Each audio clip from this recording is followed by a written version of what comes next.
In 1998, a television network walked into a room and offered one man $5 million an episode. 22 episodes, $110 million for a single year of work. It was one of the biggest offers television had ever made, and the man it was made to was 44 years old, at the absolute peak of his fame, hosting the most watched comedy in America. He said no. Most people hear that and assume it was pride or exhaustion or a noble decision about going out on top. Those things were part of it. But there is a colder reason underneath, and almost nobody tells it. Jerry Seinfeld could afford to say no to $110 million because of a quiet deal he had signed years earlier. A deal that was already paying him more than that offer was worth, and would keep paying him for the rest of his life. This is the story of the smartest negotiation in television, the three people who missed out on it, and the difference between being paid well and being paid forever.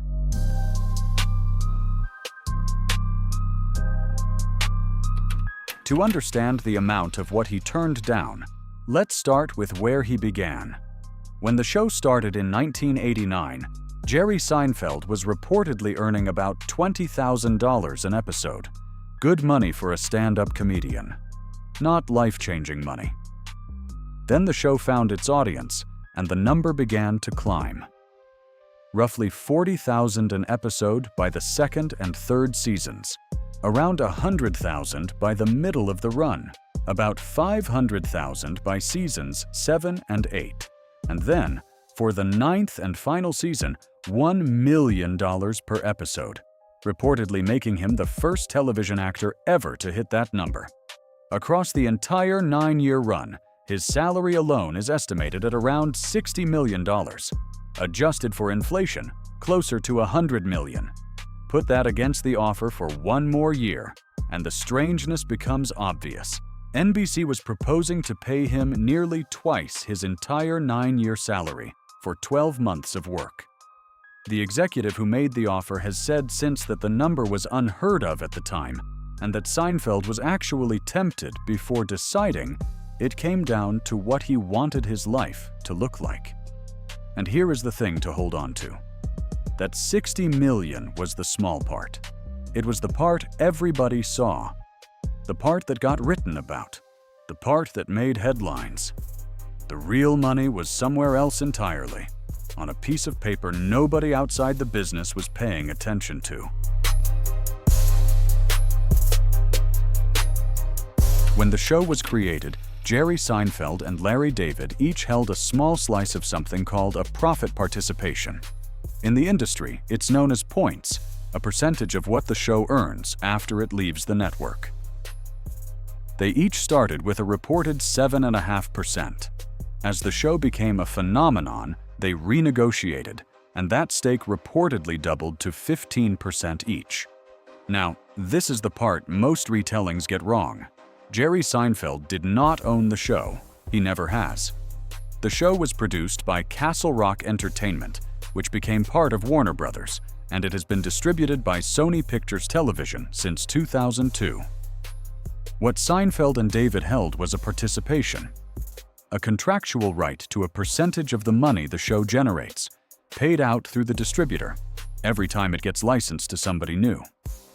Not ownership, a cut.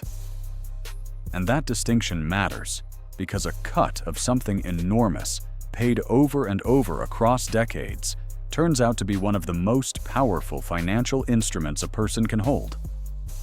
Think about how a television show actually makes money after it stops being made.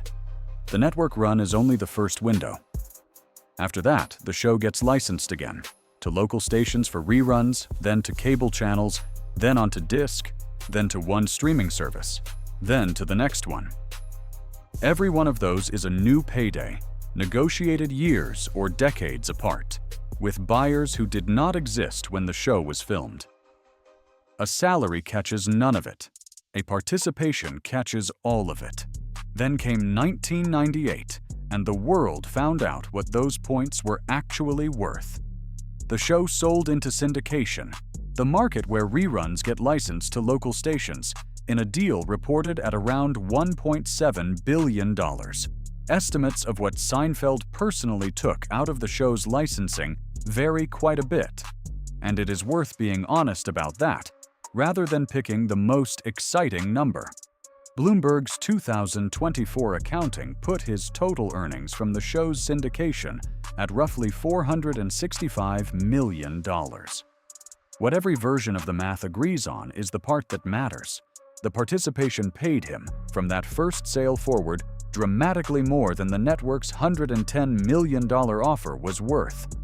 And it paid him for work he had already finished.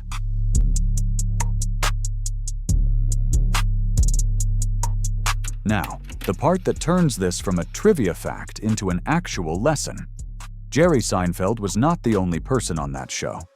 Jason Alexander, Julia Louis-Dreyfus, and Michael Richards were the other three-quarters of one of the greatest comedy ensembles ever assembled, and by any measure, they were essential to the show's success. They also started at about $20,000 an episode. They negotiated hard, and they negotiated well. Up to roughly $150,000 an episode by the fifth season, and then, in a famous standoff before the final season, all the way up to $600,000 an episode. Call it $13 to $15 million each for one season of television. Enormous money, career money.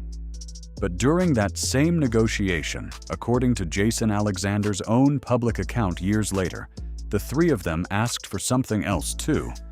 A piece of the back end. Profit participation. The same kind of stake the creators had. They were turned down flat. So they did the only thing left to do. They asked for a bigger salary instead. And they got it. What they did not get was the thing that keeps paying.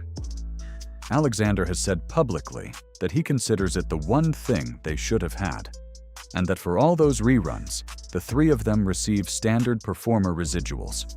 Real money, but a different universe from a percentage of every licensing deal in perpetuity. That is the whole lesson, sitting in one cast photograph. Same show, same success. 3 people who took the paycheck, and 2 who took the percentage. It's worth being fair here, because it would be easy to tell this as a story about people who negotiated badly, but they didn't. They asked for the participation and were refused, so they maximized the one term they could actually move. And $600,000 an episode in 1998 was an enormous result by any standard. The lesson is not that they failed. It's that the most valuable term in a deal is often not the one everyone is arguing about.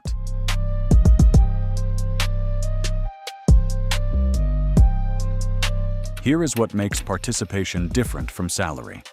Salary ends when the job does. The participation kept going. The reruns kept selling, cycle after cycle, for well over a decade. And every one of those sales was another payout on a percentage he had negotiated before the show was even a hit. Then streaming arrived and did it all over again in a market that had not existed when the show was made. Hulu reportedly paid around $160 million for the streaming rights in 2015. Netflix reportedly paid more than $500 million for global rights in 2019. And because the participation follows the show wherever it goes, Seinfeld and Larry David reportedly cleared 9 figures each on the Netflix deal alone, 30-plus years after the last episode was filmed. Today, Jerry Seinfeld's net worth is estimated in the neighborhood of $1 billion. However, it is worth being precise. Bloomberg put him over that line in 2024, and a representative for Seinfeld pushed back and called that calculation inaccurate without offering another number. Other outlets estimate somewhat less. What is not in dispute is the shape of it. A few $100 million from the show's licensing, more than $100 million from decades of stand-up touring, a Netflix production deal, and real estate. He still tours. In 2025, he was one of the highest-grossing comedians on the road, which tells you the money was never really the reason he kept working. So why did he turn down $110 million? Because the offer was a salary, and he already had something better than a salary. A salary is a trade. Your time for their money once. A participation is a claim. A percentage of what the work earns every time it earns, whether you show up or not. Seinfeld didn't need one more year of the biggest paycheck in television, because the deal he had signed years earlier was going to pay him through the syndication era, then the cable era, then the DVD era, then the streaming era, without him doing anything at all. And that is the version of this story worth taking with you. It is not that Jerry Seinfeld was rich. It is that the single most valuable thing he ever negotiated was not his pay. It was his percentage. Most people spend a career trying to move the first number. The people who end up with permanent money are the ones who quietly fight for the second one, a royalty, a participation, a cut of what the work keeps earning after the work is done. 3 extraordinarily talented people on that same show took the paycheck, and it was a magnificent paycheck. 2 of them took the percentage. 3 decades later, the difference between those 2 choices is still being paid out. If you want to see this same principle run in a completely different direction, subscribe, because the next story is about a woman who didn't have a hit show, a hit record, or a championship belt. What she had was a family, and she turned it into a billion-dollar brand by understanding one thing about ownership that almost nobody else in her position understood.